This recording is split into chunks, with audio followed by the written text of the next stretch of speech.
Hello friends, मेरे channel में आप सभी का स्वागत है। आज मैं आप सबके लिए लेकर आई हूँ आम का श्रीखंड या फिर इसे आमखंड भी बोलते हैं। तो आप जो भी जानते हो तो देख सकते हैं आप, ये बहुत ही टेस्टी और बहुत ही मीठी बनी थी। तो जितना आपको बनाना हो उसके अनुसार आप पहले दही ले, और दही ताज़ा होनी चाहिए, खट्टा नहीं होना चाहिए और ज़्यादा दिन का पड़ा नहीं होना चाहिए। तो मैं इस कटोरे से 1 कटोरे आमखंड बनाऊंगी, तो उसके लिए मैं इसी कटोरे से 1 कटोरा दही ली हूँ। मेरा दही ख़रीदा हुआ है। अगर आप घर का भी दही यूज़ करना चाहते हैं तो वो भी यूज़ कर सकते हैं, पर ताज़ा दही होना चाहिए, खट्टी नहीं होना चाहिए ज़्यादा, वरना आमखंड खट्टी बनेगी। तो इस कटोरे से 1 कटोरा मैं दही ली हूँ और एक बॉल ली हूँ, और उसमें मैं एक साफ़ सूती कपड़ा डाली हूँ और उसमें सारा दही डाल दी हूँ। और देख सकते हैं वैसे भी मेरे दही में ज़्यादा पानी नहीं है, और जितना भी पानी है इस दही में मैं सारा इससे निचोड़ लूँगी। इस तरीके से कपड़ा को घुमाते जाना है और हल्के हाथों से इसे दबाती जाऊंगी, जिससे कि इसके अंदर में जितना भी पानी है वो निकल जाए अच्छी तरीके से। तो एक बार में तो ऐसे नहीं निकल पाएगा सारा पानी, तो जितना भी निकलेगा वैसे मैं निकाल लेती हूँ इस तरीके से। और उसके बाद घुमाते हुए जितना निकलेगा पानी उतना आप इस तरीके से निकाल लें। देख सकते हैं जब भी इस तरीके से पानी निकलना बंद हो जाएगा तो तब मैं इसे देख सकते हैं धीरे धीरे इसका पानी जो है वो नीचे गिर रहा है। और ज़्यादा ज़ोर से आप ना दबाएं, क्योंकि कपड़ा बहुत ही पतला है तो उससे दही निकलने का डर रहता है। तो आप हल्के हाथों से ही दबाएं। धीरे धीरे जो है इसका पानी कम होते जा रहा है। और अब मैं क्या करूँगी कि और ये जो इससे पानी निकला है उसे आप फेंकें ना, उसे आप कढ़ी बनाने में यूज कर सकते हैं। और अब मैं एक बड़ा साइज़ का थाली ली हूँ, उसमें रखी हूँ ये कटोरा, और उस पर मैं इस तरीके से रख दूँगी दही की पोटली को। और ऊपर से कोई भारी भरकम सा चीज़ आप डाल दें, जिससे कि वो अच्छी तरीके से दबा हो और फिर धीरे धीरे उससे पानी निकल जाए जितना भी है। तो पहले मैं इस तरीके से 1 घंटे के लिए छोड़ दूंगी, और इसका जितना भी पानी होगा वो थाली में ही गिरेगा, इसलिए मैं थाली में रखी हूँ। और 1 घंटे बाद इसमें एक चिमटा लगा करके एक छन्नी में डाल करके और एक कटोरा के ऊपर रख देती हूँ, और इसे फ्रीज में मैं पूरी रात के लिए रख दूँगी। अगर आपके पास उतना टाइम नहीं है तो आप 4 से 5 घंटे के लिए भी इसे रख सकते हैं। उसके बाद मैं एक आम लूँगी। मैं एक ही आम का बना रही हूँ, अगर आपको 2 आम का बनाना हो तो आप 2 आम का भी बना सकते हैं। तो उसके लिए आपको 1 केजी दही लेनी होगी, अगर आप 2 आम का बनाएंगे तो मैं 1 आम ली हूँ, और कोई भी सा भी आम ले सकते हैं आप, लेकिन वो मीठा होना चाहिए। और आम को इस तरीके से छील करके और थोड़े थोड़े कट लगाऊंगी मैं। और जिस तरीके से भी आपको कट करनी हो आपके ऊपर डिपेंड करता है, आप कट कर निकाल लें उसे। और मैं इस तरीके से निकाल लेती हूँ, और सारा एक आम में जितना भी है उतना मैं निकाल लेती हूँ। और अब मैं इसे मिक्सी जार में डाल करके इसका पेस्ट तैयार करूँगी। तो देख सकते हैं आप, सारा मैं निकाल ली हूँ और जार में डाल दी हूँ। और इसके बाद मैं इसमें 3 बड़े चम्मच चीनी डालूँगी। अगर आपका आम ज़्यादा मीठा है तो आप 2 चम्मच भी डाल सकते हैं, वो आपके दही के ऊपर डिपेंड करता है। अगर ताज़ा दही है तो आप 2 चम्मच भी डालिए, वरना अगर ख़रीदा हुआ दही है तो उसका कोई गारंटी नहीं रहता है कि वो ज़्यादा खट्टा है या कम।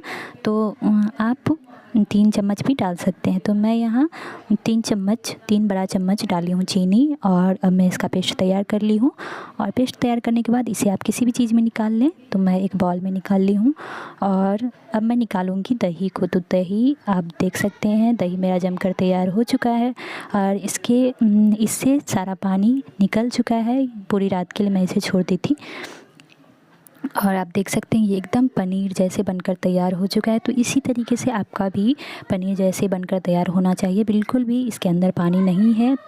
अब मैं अगर आप चाहें तो इसे ग्राइंडर से भी मैश कर सकते हैं, लेकिन मैं इसे हाथ से ही मसल रही हूँ, क्योंकि हाथ से ही बहुत अच्छा बनकर तैयार होता है। तो मैं इसे हाथ से ही कर रही हूँ। अगर आपको हाथ से पसंद ना हो तो आप किसी भी चीज़ की सहायता से कर सकते हैं। तो देख सकते हैं मैं इसे लगभग 10 मिनट तक इसे इस तरीके से मसलूँगी और इससे क्रीमीदार बनाऊँगी जब तक ये अच्छी तरीके से, मतलब इसमें थोड़ा सा भी दाना दाना नहीं रहना चाहिए, बहुत ही सॉफ्ट बनकर तैयार होना चाहिए। तो आप देख सकते हैं इस तरीके से मैं 10 मिनट तक इसे मिलाई हूँ अच्छी तरीके से। और मिलाने के बाद इसमें मैं डालूँगी अब 2 बड़ा चम्मच मलाई डाली हूँ। मलाई मेरा ताज़ा है, आप भी अगर मलाई डालना चाहते हैं तो आप ताज़ा मलाई ही डालिए। और इसमें आप थोड़ा सा शहद भी डाल सकते हैं और थोड़ा सा अगर कलर ज़्यादा लाना चाहते हैं तो आप थोड़ा सा केसर का पानी भी डाल सकते हैं इसमें। तो आप देख सकते हैं मैं 10 मिनट हो चुका है मिलाया हुआ और ये कितना सॉफ्ट बनकर तैयार हो चुका है, एकदम क्रीम जैसा बनकर तैयार हो चुका है। तो अब मैं इसमें डाल दूँगी वो आम का बनाया हुआ पेस्ट। तो आप देख सकते हैं इसमें मैं डाल देती हूँ सारा पेस्ट।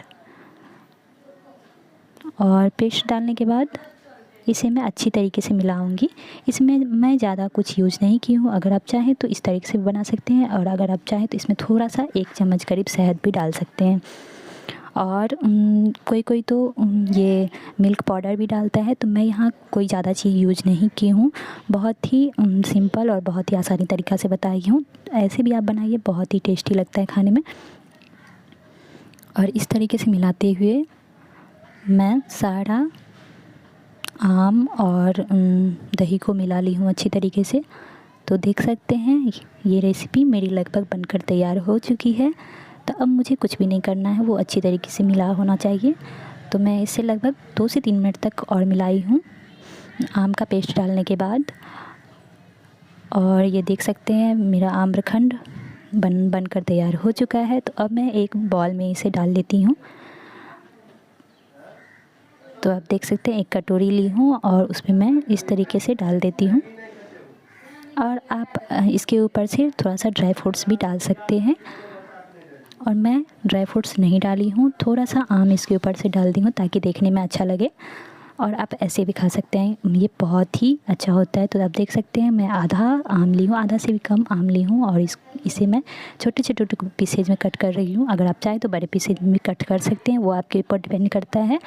और छोटे छोटे टुकड़ों में कट करके इसके ऊपर से मैं डाल दी हूँ ताकि ये देखने में अच्छा लगे। तो इस तरीके से मेरा आम का जो श्रीखंड है वो बनकर तैयार हो चुका है। तो इस तरीके से आप भी ज़रूर ट्राई करें, बहुत ही टेस्टी बनकर तैयार हुई थी। और इसे आप फ्रिज में स्टोर करके 15 दिन तक खा सकते हैं। और हाँ, अभी इसे स्टोर करें, अभी इसे हम 4 से 5 घंटे के लिए फ्रिज में रखेंगे और 5 घंटे बाद ही इसे हम सर्व करेंगे। अगर आपके पास ज़्यादा टाइम नहीं है तो आप 1 घंटे के लिए ही रखिए, लेकिन कुछ देर फ्रिज में रखने के बाद ही आप इसे सर्व करें। वैसे क्या होता है कि अभी जो ये रहता है वो ज़्यादा ठंडा नहीं रहता है, अगर आप फ्रिज में रखेंगे तो ठंडा ठंडा खाने में बहुत ही टेस्टी लगेगा। तो अब मैं इसे 4 से 5 घंटे के लिए अब फ्रिज में डाल देती हूँ। तो यहाँ मैं फ्रिज में 4 घंटे के लिए रख दी हूँ और इसे 4 घंटे के बाद सर्व करूँगी। तो आप भी जाइए जल्दी से बनाइए, क्योंकि आम का सीज़न बीत ना जाए। तो जल्दी जल्दी बनाकर आप भी ट्राई कीजिए कि कैसी लगती है खाने में।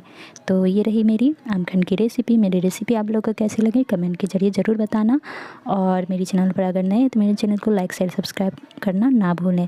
तो अब मैं इसे सर्व कर सकती हूँ क्योंकि 4 घंटे मेरा हो चुका है। और अगर आपके पास ज़्यादा टाइम नहीं है तो मैं फिर से बोल रही हूँ कि आप तुरंत भी खा सकते हैं या फिर 10-15 मिनट के लिए भी छोड़कर खा सकते हैं। तो हमारे वीडियो देखने के लिए आप सभी का बहुत बहुत धन्यवाद।